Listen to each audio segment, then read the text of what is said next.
نحمده ونصلي ونسلم على رسوله الكريم اما بعد فاعوذ بالله من الشيطان الرجيم بسم الله الرحمن الرحيم له معقبات من بين يديه ومن خلفه يحفظونه من امر الله ان الله لا يغير ما بقوم حتى يغيروا ما بانفسهم وَإِذَا أَرَادَ اللَّهُ بِقَوْمٍ سُوءًا فَلَا مَرَدَّ لَهُ وَمَا لَهُم مِّن دُونِهِ مِن وَالٍ۔ آدمی کے لیے اس کے آگے اور اس کے پیچھے بدل بدل کر باری باری آنے والے فرشتے ہیں جو اللہ کے حکم سے اس کی نگہبانی کرتے ہیں۔ بے شک اللہ کسی قوم سے اپنی نعمت نہیں بدلتا جب تک وہ خود اپنی حالت نہ بدلیں، اور جب اللہ کسی قوم کے ساتھ برائی کا ارادہ فرماتا ہے تو اسے کوئی پھیرنے والا نہیں اور اس کے سوا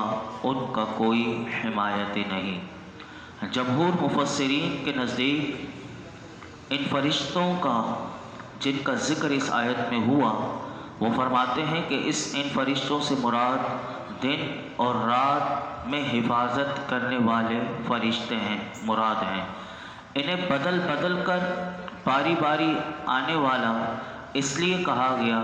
کہ جب رات کے فرشتے آتے ہیں تو دن کے فرشتے چلے جاتے ہیں، اور دن کے فرشتے آتے ہیں تو رات کے فرشتے چلے جاتے ہیں۔ اب یہ تبدیلی کب ہوتی ہے تو یہ بھی حدیث پاک سے ہمیں پتہ چلتا ہے کہ فرشتوں کی یہ تبدیلی 24 گھنٹے میں 2 دفعہ ہوتی ہے، اور یہ تبدیلی فجر کی نماز میں اور عصر کی نماز میں ہوتی ہے۔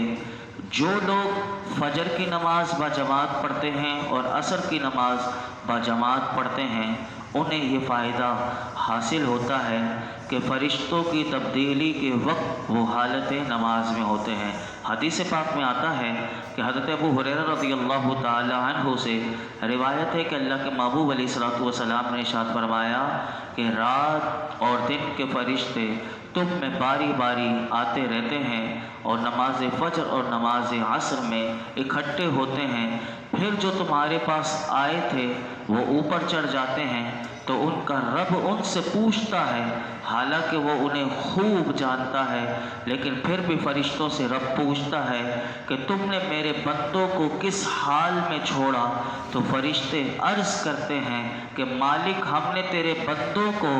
انہیں چھوڑا تو وہ نماز پڑھ رہے تھے، اور جب ہم ان کے پاس گئے تو وہ نماز پڑھ رہے تھے۔ تو یہاں سے یہ پتہ چلا کہ فرشتے جب بھی اس بندے کو اگر جو فجر اور عصر کی نماز میں باجماعت ہوتے ہیں تو وہ اللہ رب العالمین کی بارگاہ میں اس بندے کے بارے میں بتاتے ہیں کہ وہ تو نماز میں ہی تھا، تو اس کی کیا شان ہوگی۔ یحفظونہ من امر اللہ، اس آیت میں آیا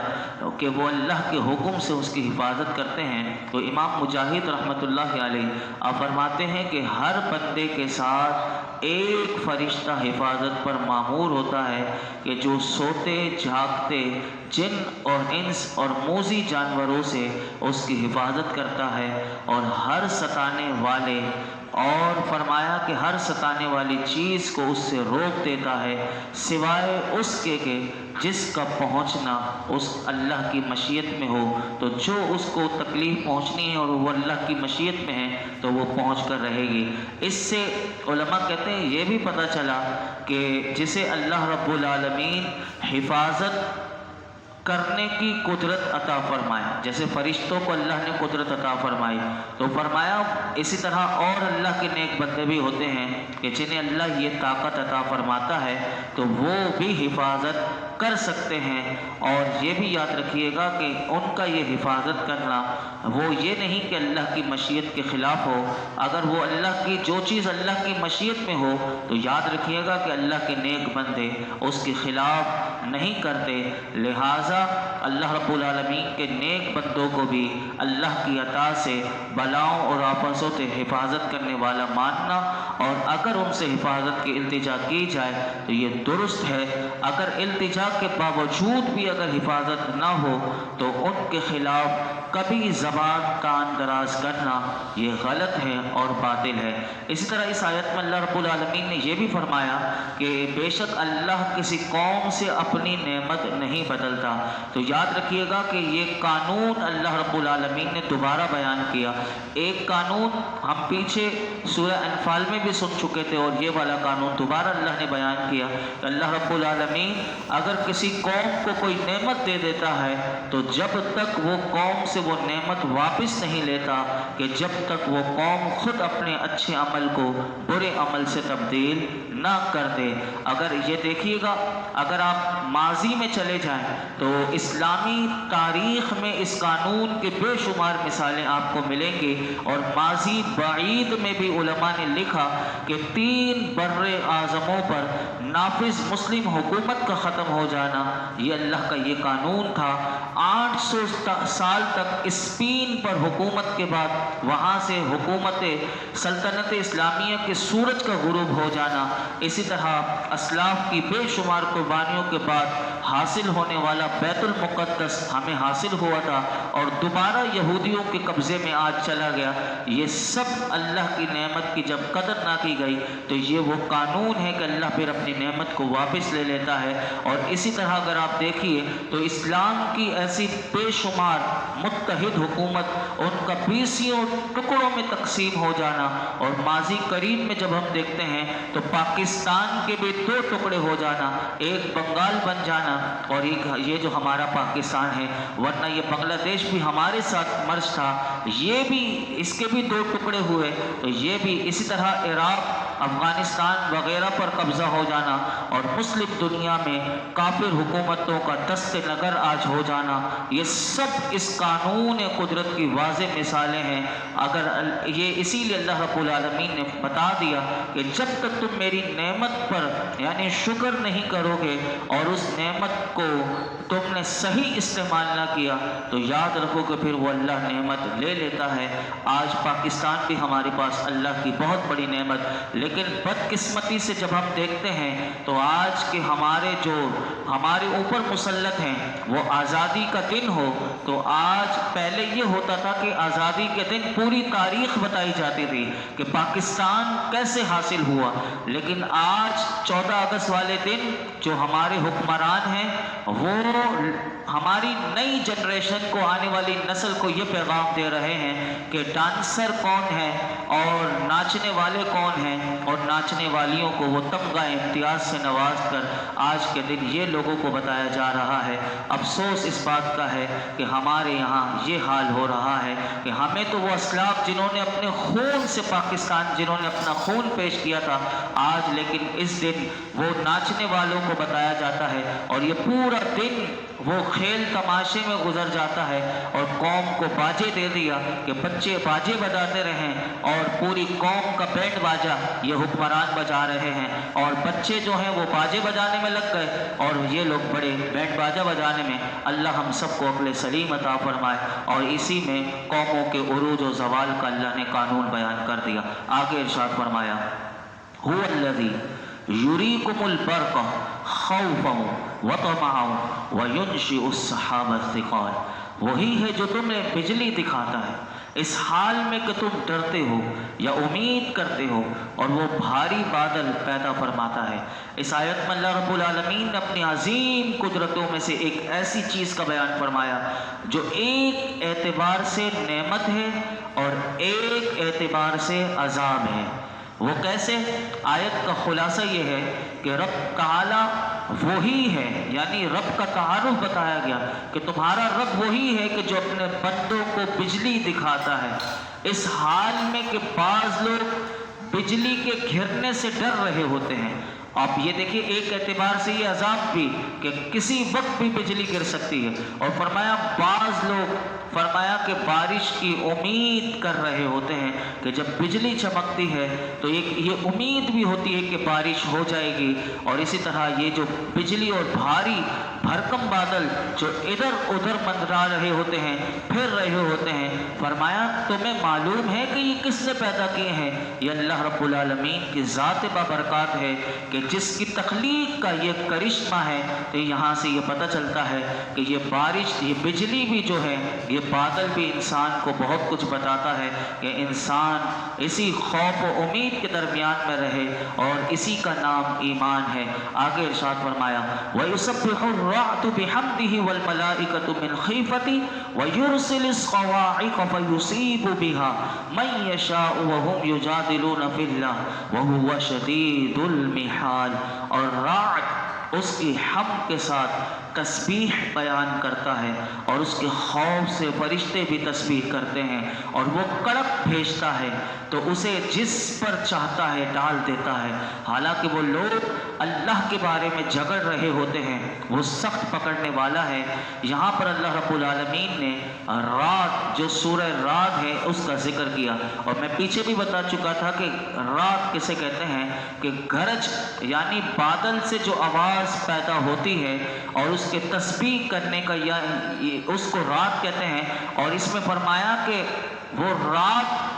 اس کی حمد کے ساتھ تسبیح بیان کرتے ہیں، تو فرمایا کہ اس کی تسبیح کرنے کے معنی یہ ہے کہ اس کی آواز کا پیدا ہونا، اور خالق قادر ہر نقص سے پاک ذات پر یہ اس کے وجود کی دلیل ہے۔ یاد رکھیے گا کہ جب گرج اور کڑک کی آواز ہمیں سنائی دے، جیسے کہ آج کل یہ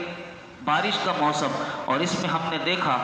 ہمارے بعض لوگ کیا کرتے ہیں کہ جب بادل گرجتے ہیں تو شور مچاتے ہیں، اور عجیب سی ایک آواز ہمارا نوجوان نکالتا ہے، اور بعض لوگوں کو یہ نہیں پتہ ہوتا کہ اس وقت ہمیں کیا کرنا چاہیے۔ تو سنیے، یہاں سے علماء نے لکھا کہ یہ جو گرج پیدا ہوتی ہے بادلوں کی، اور یہ جو کڑک سی آواز آتی ہے کہ وہ آپس میں ٹکرا رہے ہوتے ہیں، تو فرمایا کہ یہ اللہ کی طرف سے ایک وعید ہے۔ لہٰذا جب اس ایسی آوازیں آئیں تو اپنی دنیاوی گفتگو کو بھی روک کر اللہ کے ذکر میں مشغول ہو جانا چاہیے، اور اللہ کے عذاب سے اس کی پناہ مانگنی چاہیے، نہ کہ شور شرابہ اور عجیب ایک تماشا ان چیزوں میں مچانا چاہیے۔ سنیے کیا ہوا۔ حضرت عبداللہ بن زبیر رضی اللہ تعالیٰ عنہما، یہ صحابہ کا عمل دیکھیے کہ جب وہ گرج کی آواز سنتے تو گفتگو کو چھوڑ کر وہ اسی آیت کو پڑھتے کہ وَيُسَبِّحُ الرَّعْدُ بِحَمْدِهِ وَالْمَلَائِكَةُ مِنْ خِيفَتِهِ، اور پھر فرماتے بے شک یہ زمین والوں کے لیے شدید وعید ہے۔ میرے آقا جب یہ آواز سنتے تو میرے آقا کا امر کیا تھا؟ حدیث پاک میں آتا ہے کہ حضرت عبداللہ بن عمر رضی اللہ عنہما فرماتے ہیں کہ جب نبی اکرم صلی اللہ علیہ وسلم گرج اور کڑک کی آواز سنتے تو حضور یہ دعا مانگتے۔ وہ دعا آپ اگر یاد کر سکتے ہیں تو یاد کر لیجئے گا، میں اس کا ترجمہ بھی بتا دیتا ہوں، اور عربی میں بھی حضور کس طرح دعا مانگتے تھے۔ اللہم لا تقتلنا بغضبک ولا تہلکنا بعذابک وعافنا قبل ذالک۔ اے اللہ، ہمیں اپنے غضب سے نہ مارنا، یعنی وہ گرج اور کڑک کی آواز سن کر حضور دعا فرماتے، یہ سب اپنی امت کے لیے، تعلیم کے لیے، یا اللہ ہمیں اپنے غضب سے نہ مارنا اور اپنے عذاب سے ہلاک نہ کرنا، اور ہمیں اپنا عذاب نازل ہونے سے پہلے عافیت عطا فرمانا۔ یعنی کتنی پیاری دعا ہے کہ یہ اردو میں بھی بندہ مانگ سکتا ہے کہ اللہ ہمیں اپنے غضب سے نہ مارنا اور اپنے عذاب سے ہلاک نہ کرنا، اور ہمیں اپنا عذاب نازل کرنے سے پہلے عافیت عطا فرمانا۔ اور حضرت عبداللہ بن عباس رضی اللہ عنہما فرماتے ہیں کہ نبی اکرم صلی اللہ علیہ وسلم نے ارشاد فرمایا کہ جب تم گرج کی آواز سنو تو اللہ کا ذکر کرنا شروع کر دو، کیونکہ جو ذکر کرتا ہے، میرے آقا فرماتے ہیں کہ اگر خدا نہ خواستہ یہ جو بجلی اگر کڑک وہ جو گرنے والی ہوتی ہے، میرے آقا فرماتے ہیں یہ ذکر کرنے والے کو نہیں پہنچتی۔ اور اسی آیت میں یہ بھی فرمایا کہ والملائکۃ من خیفتی، اور فرشتے اس کے ڈر سے۔ تو یاد رکھیے کہ اس سے مراد وہ فرشتے ہیں کہ جو بادلوں پر معمور فرشتے کے مددگار ہیں، یا پھر علماء کہتے ہیں اس سے تمام ملائکہ مراد ہیں۔ آیت کا معنی یہ بنے گا کہ فرشتے اللہ کی ہیبت اور اس کے جلال سے اس کی تسبیح کرتے ہیں۔ اور اس آیت میں یہ بھی آیا وَيُرْسِلُ الصَّوَاعِقَ، وہ کڑک بھیجتا ہے۔ اور تو اسے جس پر چاہتا ہے ڈال دیتا ہے۔ حالانکہ وہ لوگ اللہ کے بارے میں جھگڑ رہے ہوتے ہیں۔ تو اس آیت کا شان نزول یہ ہے کہ حضرت حسن رضی اللہ تعالیٰ عنہ سے مروی ہے کہ اللہ کے محبوب علیہ الصلوۃ والسلام نے ارشاد فرمایا کہ وہ فرماتے ہیں کہ نبی اکرم صلی اللہ علیہ وسلم نے عرب کا ایک نہایت سرکش کافر تھا، اس کو اسلام کی دعوت دینے کے لیے میرے آقا نے چند صحابہ کو اس کے پاس بھیجا۔ صحابہ کرام اس کے پاس پہنچے تو انہوں نے اس کافر کو دعوت دی، تو وہ کہنے لگا، وہ جو سرکش کافر تھا وہ کہنے لگا کہ محمد صلی اللہ علیہ وسلم کا رب کون ہے کہ جس کی تم مجھے دعوت دیتے ہو؟ کیا وہ سونے کا ہے؟ کیا وہ چاندی کا ہے؟ لوہے کا ہے؟ تانبے کا ہے؟ نعوذ باللہ۔ یعنی یہ اللہ کی توہین کرنے لگا وہ سرکش کافر۔ صحابہ کرام کو یہ بات بہت گرا گزری اور وہ حضور کی بارگاہ میں واپس آئے اور عرض کیا کہ یا رسول اللہ، آپ نے جس کے پاس ہمیں بھیجا تھا وہ تو ایسا بڑا کافر، سیاہ دل ہے اور سرکش دیکھنے میں ہم نے آج تک ایسا اتنا سرکش نہیں دیکھا۔ تو میرے آقا علیہ الصلوۃ والسلام نے ارشاد فرمایا پھر جاؤ اس کے پاس اور اس کو دوبارہ اسلام کی دعوت دو۔ پھر صحابہ، حضور کا حکم تھا، صحابہ دوبارہ اس سرکش کافر کے پاس آئے اور اس سے گفتگو کی تو اس نے مزید جملے بڑھا کر کہا کیا محمد صلی اللہ علیہ وسلم کی دعوت قبول کر کے میں ایسے رب کو مان لوں کہ جسے میں نے دیکھا نہیں نہ پہچانا؟ یہ حضور کی بارگاہ میں پھر آئے، یا رسول اللہ اس کی خباثت تو اور ترقی پر ہے۔ میرے آقا علیہ الصلوۃ والسلام نے فرمایا پھر جاؤ اس کے پاس اور اس کو اسلام کی دعوت دو۔ پھر صحابہ کرام، کیونکہ حضور کا حکم تھا، حضور کے حکم کی تعمیل کرتے ہوئے پھر گئے۔ جس وقت اس سے گفتگو کر رہے تھے وہ ایسے ہی، راوی کہتے ہیں وہ سیاہ دلی کی باتیں بک رہا تھا، تو ایک بادل آیا، اس سے بجلی چمکی اور کڑک پیدا ہوئی۔ کچھ دیر بعد بجلی گری اور اس کافر کو کہ جو اللہ کے بارے میں جھگڑ رہا تھا تو اس پر بجلی گری اور اس کو جلا کر راکھ کر دیا۔ یہ حضرات اس کو دیکھ رہے تھے، صحابہ یہاں سے اٹھے، جب واپس ہوئے تو راستے میں انہیں صحابہ کرام کی ایک اور جماعت ملی تو وہ کہنے لگے کہیں یہ وہ شخص جل گیا؟ تو انہوں نے کہا آپ کو کیسے پتہ چلا کہ وہ شخص جل گیا؟ آپ کو یہ بات کیسے پتہ چلی؟ تو انہوں نے کہا ہم حضور کے پاس سے آ رہے ہیں، حضور نے آپ کو وہاں بھیجا تھا، ہم حضور کے پاس تھے اور حضور کے پاس وحی آ چکی اور انہوں نے یہ وحی سنائی کہ وَيُرْسِلُ الصَّوَاعِقَ فَيُصِيبُ بِهَا مَن يَشَاءُ وَهُمْ يُجَادِلُونَ فِي اللَّهِ۔ اور بعض مفسرین کہتے ہیں کہ یہ آیت عامر بن طفیل اور اربد بن ربیعہ اس کے بارے میں نازل ہوئی۔ اس کے دو شان نزول ہیں، ایک میں نے آپ کے سامنے رکھ دیا، دوسرا بھی بتا کر میں اپنی گفتگو مکمل کرتا ہوں۔ یہ دو شخص تھے، اس کے بارے میں یہ آیت نازل ہوئی۔ عامر بن طفیل اور اربد بن ربیعہ، یہ دونوں نے آپس میں طے کیا کہ یہ دونوں کی جب ملاقات ہوئی تو انہوں نے، عامر بن طفیل نے اربد بن ربیعہ سے کہا کہ